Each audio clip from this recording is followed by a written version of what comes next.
अस्सलामुअलैकुम वरहमतुल्लाह। सामीन, 21 मुहर्रमुल हराम की तारीख़ शुरू हो चुकी है। 19 अगस्त है। सोशल इंडिया न्यूज़ में आपका खैर मकदम है। ख़बर का उन्वान है, महात्मा गांधी का मुजस्समा दोबारा तोड़ दिया गया। मामला अमेरिका के मशहूर शहर न्यूयॉर्क का है। ज़ाहिर सी बात है, आप सब जानते हैं, बहुत हसास शहर है जहां अहम सिक्योरिटी होती है। चप्पे चप्पे पर कैमरे लगे हुए हैं। इसके बावजूद इसी शहर के एक मंदिर के सामने लगा हुआ महात्मा गांधी का मुजस्समा तोड़ दिया गया है।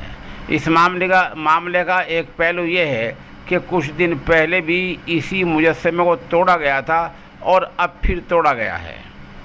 सवाल ये है कि ऐसे हसास शहर में इस तरह की वारदातें कैसे हो जाती हैं और मुलजिम क्यों नहीं पकड़े जाते हैं।